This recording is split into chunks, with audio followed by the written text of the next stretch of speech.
You, John Fitzgerald Kennedy, do solemnly swear. I, John Fitzgerald Kennedy, do solemnly swear. That you will faithfully execute the office of President of the United States. That I will faithfully execute the office of President of the United States. And will, to the best of your ability. And will, to the best of my ability. Preserve, protect, and defend the Constitution of the United States. Preserve, protect, and defend the Constitution of the United States. So help you God. So help me God.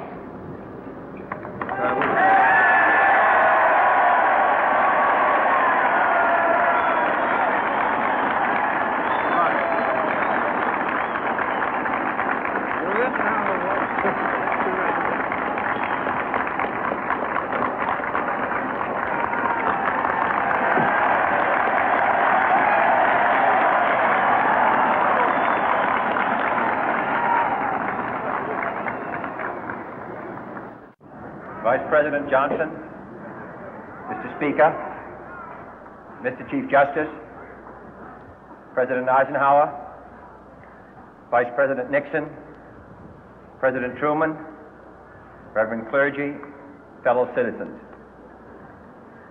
We observe today not a victory of party, but a celebration of freedom, symbolizing an end as well as a beginning, signifying renewal as well as change. For I have sworn before you and Almighty God the same solemn oath our forebears prescribed nearly a century and 3/4 ago.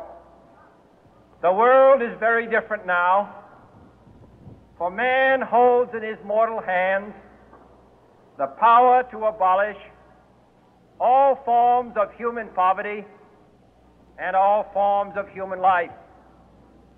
And yet the same revolutionary beliefs for which our forebears fought are still at issue around the globe. The belief that the rights of man come not from the generosity of the state, but from the hand of God. We dare not forget today that we are the heirs of that first revolution.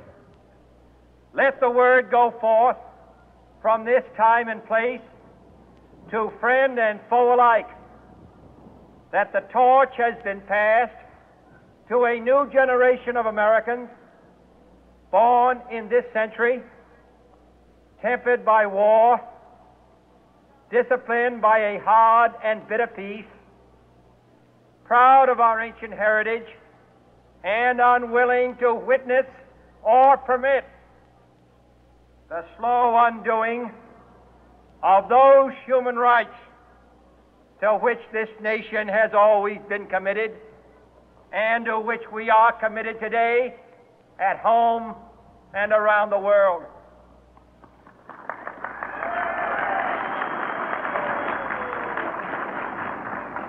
Let every nation know, whether it wishes us well or ill, that we shall pay any price, bear any burden, meet any hardship, support any friend, oppose any foe to assure the survival and the success of liberty.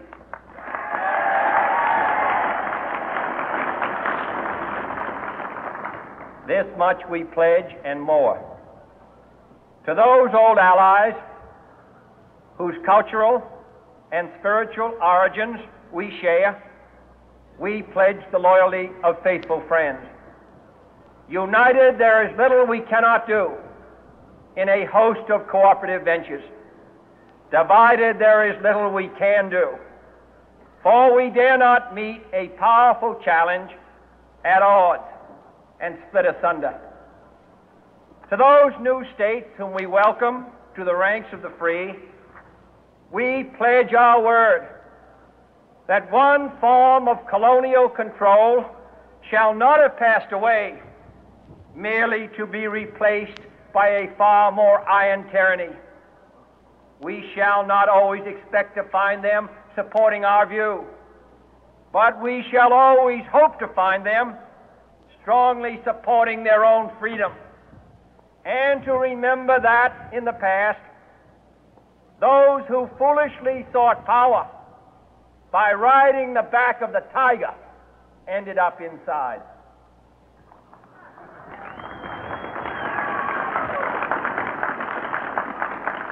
To those people in the huts and villages of half the globe struggling to break the bonds of mass misery, we pledge our best efforts to help them help themselves for whatever period is required, not because the communists may be doing it, not because we seek their votes, but because it is right.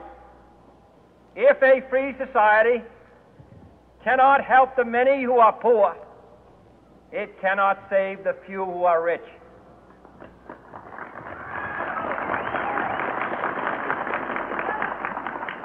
To our sister republics south of our border, we offer a special pledge to convert our good words into good deeds, in a new alliance for progress, to assist free men and free governments in casting off the chains of poverty. But this peaceful revolution of hope cannot become the prey of hostile powers. Let all our neighbors know that we shall join with them to oppose aggression or subversion anywhere in the Americas. And let every other power know that this hemisphere intends to remain the master of its own house.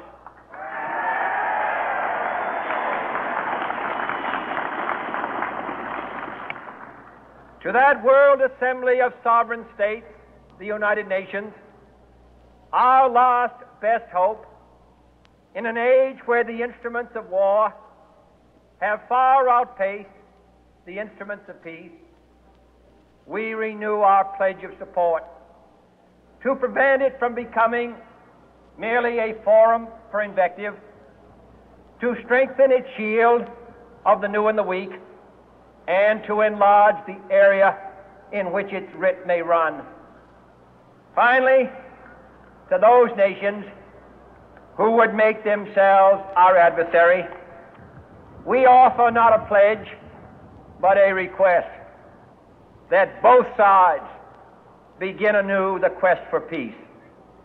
Before the dark powers of destruction, unleashed by science, engulf all humanity in planned or accidental self-destruction, we dare not tempt them with weakness, for only when our arms are sufficient beyond doubt can we be certain beyond doubt that they will never be employed. But neither can two great and powerful groups of nations take comfort from our present course, both sides overburdened by the cost of modern weapons, both rightly alarmed by the steady spread of the deadly atom, yet both racing to alter that uncertain balance of terror that stays the hand of mankind's final war. So let us begin anew, remembering on both sides that civility is not a sign of weakness, and sincerity is always subject to proof. Let us never negotiate out of fear, but let us never fear to negotiate.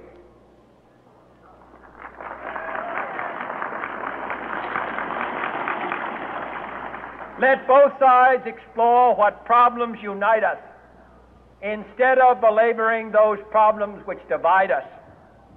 Let both sides, for the first time, formulate serious and precise proposals for the inspection and control of arms, and bring the absolute power to destroy other nations under the absolute control of all nations.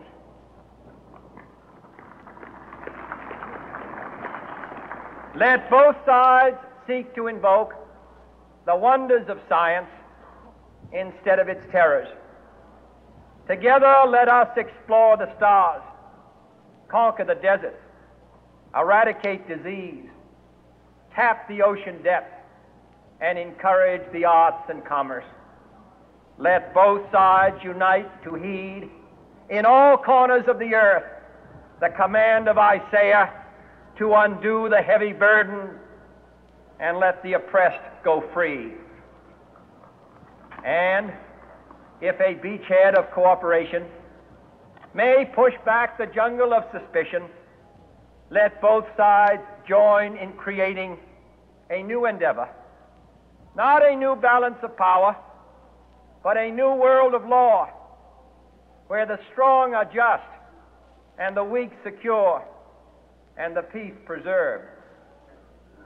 All this will not be finished in the first 100 days, nor will it be finished in the first 1,000 days, nor in the life of this administration, nor even perhaps in our lifetime on this planet. But let us begin.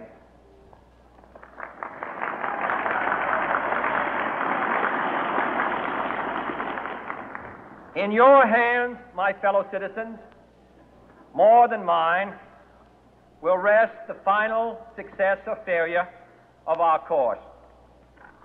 Since this country was founded, each generation of Americans has been summoned to give testimony to its national loyalty. The graves of young Americans who answered the call to service surround the globe. Now the trumpet summons us again, not as a call to bear arms, though arms we need, not as a call to battle, though in battle we are, but a call to bear the burden of a long twilight struggle, year in and year out, rejoicing in hope, patient in tribulation, a struggle against the common enemies of man, tyranny, poverty, disease, and war itself. Can we forge against these enemies a grand and global alliance, north and south, east and west, that can assure a more fruitful life for all mankind? Will you join in that historic effort?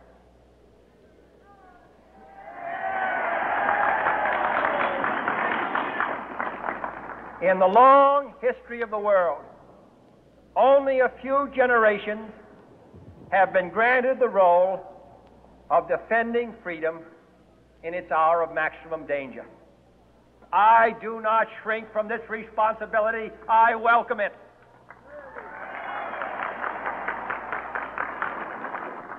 I do not believe that any of us would exchange places with any other people or any other generation. The energy, the faith, the devotion which we bring to this endeavor will light our country and all who serve it. And the glow from that fire can truly light the world. And so, my fellow Americans, ask not what your country can do for you, ask what you can do for your country.